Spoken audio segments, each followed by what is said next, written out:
होतं. सुनावणी झाल्यानंतर आपली भूमिका मांडणार होते. मात्र त्याआधीच जैन समाज बांधवांनी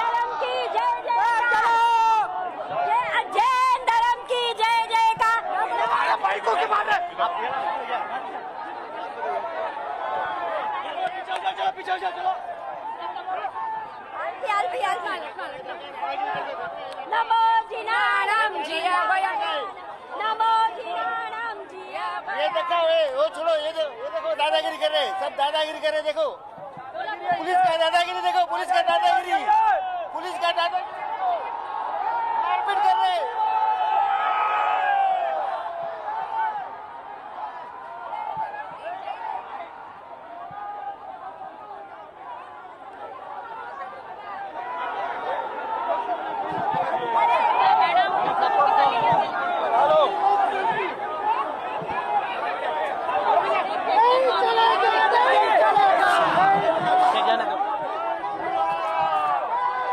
ठाकरेंच्या शिवसेनेच्या नेत्या किशोरी पेडणेकर आपल्याशी फोनलाईन वरून जोडल्या गेलेल्या आहेत.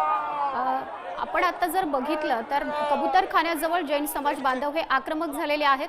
त्यांनी आक्रमक पवित्रा घेतलेला आहे. यावर आपली प्रतिक्रिया. मुळामध्ये कबुतरांच्या विष्ठेमुळे त्रास होतो हे नक्की आहे. त्याच्यात काही दुमत नाही. सुप्रीम कोर्टाने दिलेला निर्णय आहे. पण ह्या सगळ्या गोष्टी करताना सरकारने काही समुदायांचा किंवा काही समाजाचा विचार पण केला गेला पाहिजे.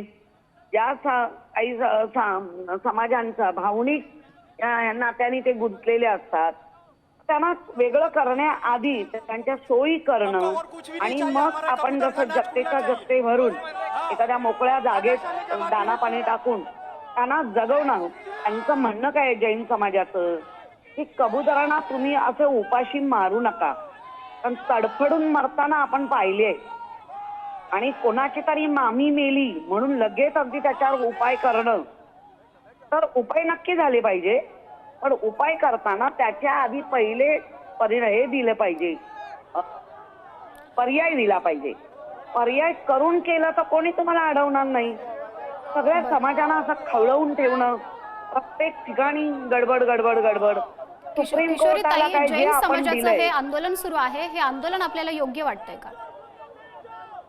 मी ते अयोग्य की अयोग्य हे म्हणणार नाही. सुप्रीम कोर्टाने ते दिलेलं आहे हे बरोबर आहे. जैन समाजाचं पण म्हणणं तेच आहे. तुम्ही पर्यायी व्यवस्था करायला पाहिजे होती. तुम्ही डायरेक्ट दादा पाणी तोडता, तडफडून मरतायत. हे त्यांच्या धर्मात तर चालतच नाहीये.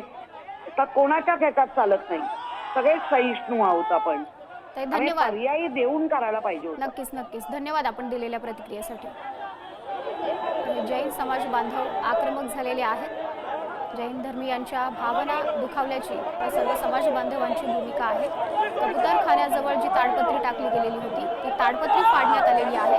आक्रमक पवित्रा या सर्व बांधवांनी घेतल्याचं पाहायला मिळतं. आज आंदोलन केलं जाणार होतं ते रद्द करण्याची भूमिका घेतली होती. मात्र सध्या त्या ठिकाणी आंदोलन केलं गेलेलं आहे आणि तिथं जी ताडपत्री टाकली गेलेली होती ती सुद्धा फाडली गेलेली आहे. मुंबईमधील कबूतरखान्यांवर जी कारवाई सुरू आहे त्या कारवाईला विरोध करण्यासाठी आज हे आंदोलन सुरू आहे.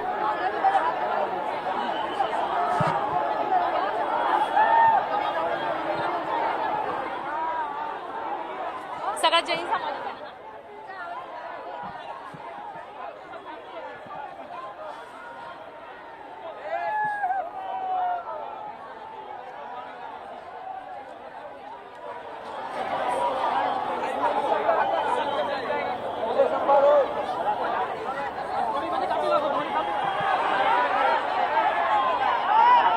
महापालिकेकडून दादरमधील या प्रसिद्ध कबूतरखान्याजवळ ताडपत्री घातल्यानंतर हा जैन समाज आक्रमक झालेला आहे आणि त्यांनी आक्रमक अशी भूमिका घेतलेली आहे. अनेक लोक हे कबुतरांना दाणे घालणं धार्मिक कार्य म्हणतात. जैन समुदाय याला विशेष महत्त्व सुद्धा देतो आणि त्यामुळेच कबूतरखाने बंद केल्यानं त्यांच्या भावना दुखावल्या गेल्याची त्यांच्या मनामध्ये भावना आहे. त्यामुळे पक्षीप्रेमी संस्था असेल, संघटना असेल, सर्वांनी या कबुतरांसाठी पर्यायी व्यवस्था करण्याची या सर्व बांधवांची मागणी सुद्धा आहे. त्यामुळे कबुतरांना खाऊ घालणं बंद केल्यास त्यांचा जीव धोक्यात येईल अशी ही या सर्व समाज बांधवांची भावना आहे आणि त्याच सर्व भावनेतून हा जैन समाज आक्रमक झालेला आहे. खरं तर आज होणारं आंदोलन हे रद्द केलं जाणार होतं, मात्र आज त्यांनी आंदोलनाचा आक्रमक असा पवित्रा घेतलेला आहे. उद्या याच प्रकरणी सर्वोच्च न्यायालयामध्ये उद्या या प्रकरणी सुनावणी होणार आहे आणि या सुनावणीनंतरच जैन समाज आपली भूमिका मांडणार होते, मात्र त्याआधीच त्यांनी आक्रमक पवित्रा घेतल्याचं पाहायला मिळतं आहे. कबूतरखान्यावर मुंबई महापालिकेकडून जी कारवाई सुरू आहे त्या कारवाई विरोधामध्येच जैन समाज आक्रमक झालेला आहे. जैन धर्मामध्ये कबुतरांना दाणा पाणी घालणं हे. प्रतिनिधी सुशांत सावंत आपल्याशी जोडले गेलेले आहेत. सुशांत, या संदर्भात अधिकची माहिती, हा सगळा घटनाक्रम एकदा सांगा. आपण जर बघितलं असेल तर ज्यावेळी कोर्टाचे निर्देश आले त्यानंतर खऱ्या अर्थानं पालिकेने तातडीतील कबूतरखाना जो आहे तो बंद केला आणि त्यानंतर जैन समाज कुठेतरी आक्रमक झाला होता. मंत्री मंगलप्रभात लोढा यांनी देखील याबाबत प्रशासनाला पत्रव्यवहार केला आणि त्यानंतर आपण जर बघितलं असेल तर काल मुख्यमंत्री देवेंद्र फडणवीस यांनी बैठक बोलवली होती आणि या बैठकीत सालों से यहाँ पे जो बैठते हैं उनको कुछ होना चाहिए था. जितने भी कबूतर खाने हैं लोग वहाँ पे अपने पीढ़ी दर पीढ़ी से लोग चना दे रहे, भाजी दे रहे. ये ऐसा कोई जैन समाज के पर्टिकुलर हम लोग जैन समाज ने आगे आए, ये सबके लिए, ये हम हमारे लिए नहीं लड़ रहे. अबोध पक्षी है जिनको खाने पीने के लिए कुछ नहीं, उनके लिए हम लोग ये सब कर रहे हैं. इसमें हमारा कोई स्वार्थ नहीं है. ये जीवदया प्रेमी है, सबके लिए है, सब इसमें आ सकते हैं. धन्यवाद. और आपके टीवी के माध्यम से बोलना चाहूंगा, सब इसमें जुड़िए और सब इसमें हमको सपोर्ट कीजिए. ये कोई धर्म निष्पेक्ष चीज है. ये बोलो बोलो इसके बारे में कुछ बोलो. टीवी में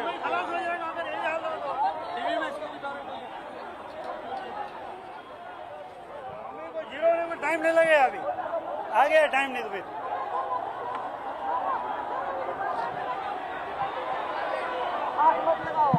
पुन्हा एकदा प्रतिनिधी सुशांत सावंत यांच्याकडे जाऊयात. सुशांत, आपण जर बघितलं असेल मगाशी मी सांगितल्याप्रमाणे मुख्यमंत्री देवेंद्र फडणवीस यांच्या उपस्थितीत खरं तर मंत्री मंगलप्रभात लोढा असतील, जैन समाजातील काही प्रमुख लोक होती, ती काल मंत्रालयात उपस्थित राहिले होते आणि यावेळी एक बैठक झाली आणि या बैठकीत नेमका काय निर्णय दिलेला आहे याबाबत खऱ्या अर्थानं विचार विनिमय जो आहे तो करण्यात आला.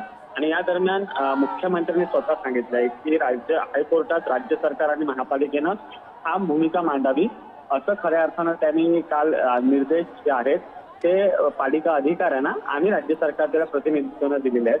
त्याचसोबत कबुतराची विष्ठा साफ करण्याचं तंत्र आहे त्याचाही विचार करावा आणि या संदर्भात मनेका गांधी यांच्याशी आपली चर्चा झाल्याचं मुख्यमंत्र्यांनी कालच्या शिष्टमंडळाला आश्वासित केलं होतं. त्यानंतर खरं तर कुठेतरी कबूतरखाना जे बंद करण्यात आले ते सुरू होतील अशी अपेक्षा जैन समाजाला आहे. सुशांत, मी आपल्याला थोडंसं थांबवते. आपण जोडलेले राहा. आपल्यासोबत जैन समाजाचे पूरण दोषी जोडले गेलेले आहेत. सुशांत, आपण त्यांच्याशी संवाद साधू शकता. जीवदया का काम होना चाहिए, हमको ऐसा लग रहा है. बोलूं क्या मैं, सब कबूतर सबको प्यारा है, मुस्लिम लोगों को भी कबूतर प्यारा है और ये लोग पाबंदी लगा दे. पुरणजी, जैन समाजाकडून हे आंदोलन केलं जात आहे. सध्या आंदोलनाचा आक्रमक पवित्रा घेतल्याचं सुद्धा पाहायला मिळत आहे. ह्याच्यामध्ये आता असं आहे बघा, आम्ही सर्व सनातन धर्माला पाळणारे लोक आहेत आणि काल जे सीएम साहेबांनी आदेश काढले, आता ते लेखी पाठवले नाही पाठवले ते आम्हाला माहित नाही आहे. आज न्यूजपेपरमध्ये असं पडलंय की सीएम साहेबांनी तोंडाने सांगितले पण लेखी आदेश अजून महानगरपालिकाला दिले नाहीये. पण सर्वांना हे माहीत नसतो. जर टीव्हीवर आला, न्यूजपेपरमध्ये आला, त्याच्यावर सीएम साहेबांनी केव्हा तोटका काढला पाहिजे होता, सांगितलं पाहिजे होतं की आम्ही आदेश काढल्यानंतरच हे होईल, कबुतरांना जेवण देण्यात येईल, त्याच्या अगोदर नाही देण्यात येणार, किंवा आम्ही काढला नाही तर उद्या कोणी देऊ नाही, असं काही क्लेरिफिकेशन आल्या नसल्याने ते धर्म प्रवृत्तीला मानणारे लोक आहेत, सनातन धर्माला मानणारे लोक आहेत. आमच्यासाठी कबूतरला जेवण इतके दिवस नाही दिले, इतके मेले, ते सुद्धा आम्ही शोकामध्ये आहेत. आणि याच्यानंतर आता जे लोक तिकडे गेले त्यांना थांबवण्याचा प्रयास नाही केला पाहिजे होता महानगरपालिकांनी. जरी कोर्टाचे आदेश आहेत, सीएमनी त्याच्या विरुद्ध त्यांनी दिलाय आणि त्यांनी सांगितलंय की आम्ही कोर्टात सुद्धा जाऊ, तर त्याचा आज मान ठेवला पाहिजे होता, क्लॅरिफिकेशन द्यायला आला पाहिजे होता परत. आणि आजच्या तारखेला त्यांच्या या वेळेवर ते लोकांची भावना समजून महानगरपालिकांनी कारवाई करायचा प्रयत्न नाही केला पाहिजे होता. पुरणजी, खरं तर हे आंदोलन रद्द केलं जाणार होतं, मात्र पुन्हा एकदा हा आंदोलकांनी आक्रमक पवित्रा घेतलेला आहे. कायदेशीर मार्गाचा सुद्धा अवलंब हा केला जाऊ शकत होता. सुरणजी धन्यवाद दिलेल्या प्रतिक्रियेसाठी. परंपरा चाललेली आहे. उनको तकलीफ अभी कैसे होएगा? कोई पण जीव में मारने को कोई भी किसी का भी हक नहीं है. सब जीव को जीने का हक है. कबूतर खाना खुलना ही चाहिए. कबूतर खाना खुलना ही चाहिए. कबूतर खाना उघडाच हवा असं त्यांचं म्हणणं आहे. ही सगळी मंडळी जी आहेत आपण बघू शकतो तर कबूतराचा विषय हा खरं तर अनेक अर्थी खूप महत्वाचा विषय आहे आणि तोच विषय आता मुंबईमध्ये अनेक जण सुरू आहे. साधूच आमचे बोलतील असं त्यांचं म्हणणं आहे. आपण त्यांच्याकडे जाऊया. खरं तर सर काय मागणी है क्या? अगर आने वाले अगर इस तरह से बेजुबान जानवरों के प्रति अगर इस तरह से आप अत्याचार करते रहोगे तो भविष्य में जो बहुत बड़ी सुनामी हो सकती है और लाखों हिंदूवासी लाखों जैन भाई की जो भावना को काफी ठेस पहुंच रही है. जो जितने मुस्कुरानी है हम लोग का कहने एक ही है, जिए और जीने दो बस. हिंदू समाज को बहुत बड़ी आफत आएगी. ये सब बंद करो, जैसा था ऐसा कबूतर चालू करके दो और कुछ आमचं मत सरकारला असं आहे की इथे जर मुख्य प्राण्यांचं जर जीवन चालत असेल तर त्याला कोणी अडचण करू नका, कारण तो त्याचाही अधिकार आहे. जर प्रत्येक नवीन बिल्डिंग मध्ये बारला लायसन मिळतं, लॉटरीचा व्यवसाय चालू शकतो, तर मुख्य प्राण्याला इथे राहू का शकत नाही. जर इनलिगल धंदे नवीन बिल्डिंग मध्ये जर पास होत असतील तर हा कबूतरखाना कसा चुकीचा आहे हे सिद्ध करून दाखवावं. चालू करा कबूतरखाना, काहीतरी कबूतरखाना चालू करा. छत्रपती शिवाजी महाराज की जय. शिवाजी महाराज की. नक्कीच आपण पाहतोय मुंबईतला दादा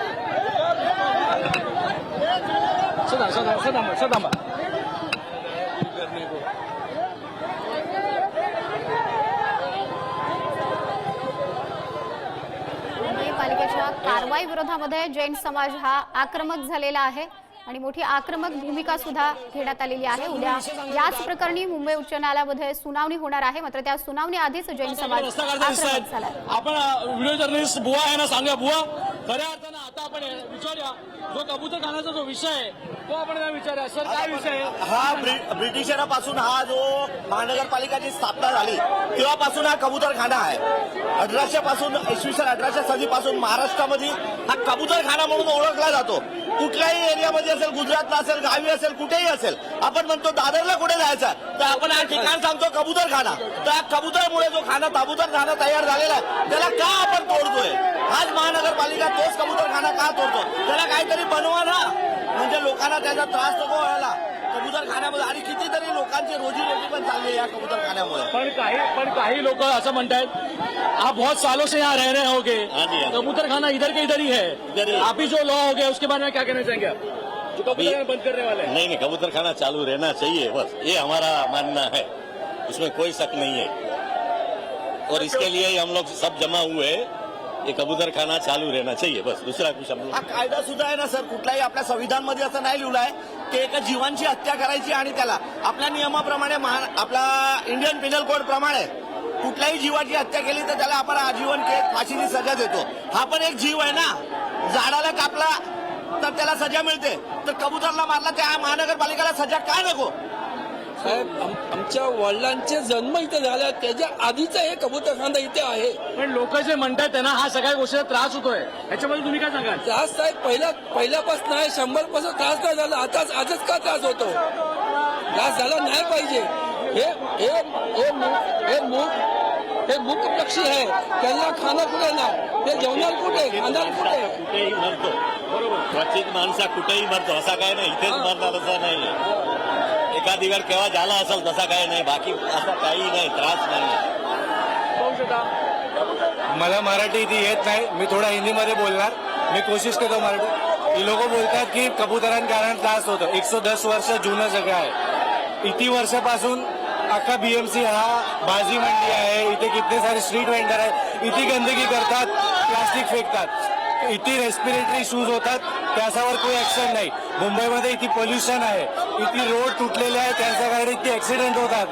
तर लिमिटेड केसेस अथवा बिल्डर्सचा ते कोलॅबरेशन करून बीएमसी हा कबूतरखान्याला तोडतात, ते रॉंग आहे. हा जो मुद्दा यांनी सांगितला की इकडे मोठमोठ्या बिल्डिंग येतात, बिल्डिंग त्या बिल्डिंग वाल्यांसाठी चालू आहे का असं तुमचं म्हणणं आहे का? असं मी म्हणत शकत नाही. माझं म्हणणं असं आहे काय, इकडे 50 वर्षापासून माणसं राहतात, लेकिन आजपर्यंत कोणी आजारी पडले नाही. माझं असं म्हणणं आहे, महाराष्ट्र सरकार से निवेदन ये है कि कोई भी आदेश देने से पहले अगर इससे कोई प्रॉब्लम है तो उसको पर्यायवाची जगह उपलब्ध कराना चाहिए, ताकि कबूतर को किसी भी प्रकार को तकलीफ नहीं होना चाहिए. लेकिन शासन ने बंद करने से पहले इधर भी पर्याय जगह का विकल्प नहीं किया, इसके बारे में कोई चिंता का विषय नहीं किया. आज बंद करने के बाद 15 दिन के बाद सब रोड के ऊपर सब कबूतर मर रहे हैं, उसके जिम्मेदार कौन है? बघताय एकंदर आपण बघितलं हा रस्ता बघा, हा कबूतर खाण्याचा रस्ता आहे, जो मोठा रस्त्यावर कबूतर अजूनही आहेत, कबूतर अजूनही आहेत. आपण बघू शकतो त्या छतावर पण कबूतर दिसत आहेत. लोक म्हणतात इकडे नवनवीन बिल्डिंग होत आहेत, त्याच्यामुळे कदाचित ही गोष्ट सुरू आहे का, आता त्याकडे लोकांचा विरोध आहे. कबूतर खाना खोलणं आहे असं सगळेच लोक म्हणतात दिसत आहेत. मोठ्या प्रमाणात हा विरोध होत असताना तिकडे अनेक लोक आहेत. सर आपकी क्या बच्चे को लेके यहाँ पे आए कबूतर खाना वाचवण्यासाठी आम्ही आलेलो आहे, आणि त्यात पण बोललं बीएमसीची निवडणूक आहे, त्यामुळे चढावड चाललेली आहे. जैन धर्मियांची मतं कोण घेणार, त्यांच्यासाठी ती चढावड चालू आहे.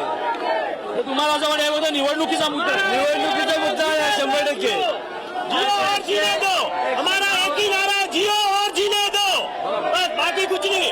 कबूतर खाना खोलना है एक ही नाव, बाकी हमारा 10 वर्षापूर्वीचं कबूतरखाना आहे. आताच त्यांना काय हे झालेलं आहे, त्रास का होत आहे, ह्याचा विचार करायची गरज आहे. सर वर्षानुवर्ष कबूतरखाना इकडे आता बंद करण्यात आलो, कसं काय बघता, काय बोलतो?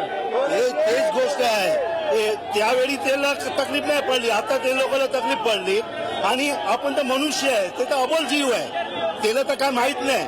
आणि ते नेहमीप्रमाणे आपल्या हिशोबाने येतात, आणि आपण जे कार्य करतो त्या हिशोबाने येतात. आणि आता अचानक एवढं वर्ष निघून गेले नाही, आता तुम्हाला हे तकलीफ पडली, तर तकलीफ पडली असती तर पहिल्यांदा पडली असती. सर्व आजारी पण पडले असते, सर्व दाखले पण रेकॉर्ड पण असला असता आपल्या बीएमसी मध्ये, की आपल्या महाराष्ट्रामध्ये रेकॉर्ड पण असला असता की एवढे झाले. तर ते पण तुम्ही करा ना पहिल्यापासून, की जे आहे ते शेड्यूल प्रमाणे तुम्ही राहा ना. ताई तुम्ही काय सांगाल? जय जिनेंद्र, मुझे ये बोलना है, अभी इतना सालों से कोई प्रॉब्लम नहीं. अभी ठीक है, कुछ भी है, बीमारी आई, कुछ भी आई, मैं ये गलत हो रहा है, क्योंकि जीव के लिए खाना नहीं, पानी नहीं, कुछ नहीं. ठीक है, कोरोना हुआ था तो उसका ये सोल्यूशन निकाला था, सब लोग ने मास्क लगाया था.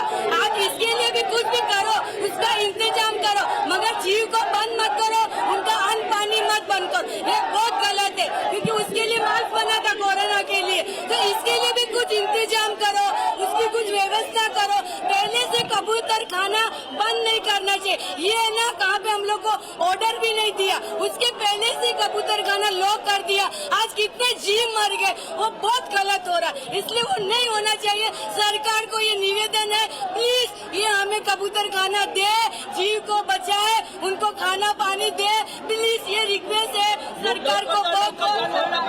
लोक असं म्हणतायत की कबूतरखान्याला पर्यायी व्यवस्था द्या.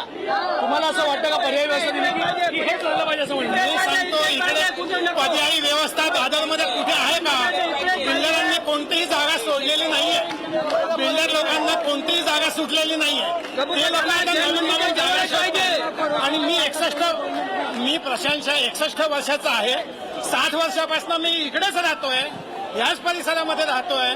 कधी कोणी मेले नाहीत. कोरोना सारख्या पिरियड मध्ये पण या परिसरामध्ये एकदम व्यवस्थित सगळं चालू होतं, तेव्हा पण मेले नाहीत. आणि आता अचानक लोक मरायला लागली सांगते बीएमसी. मंदिरच्या 100% बीएमसी खोटं बोलते. असं जर असेल तर त्यांनी सत्तेवादी आकडे जाहीर करावे.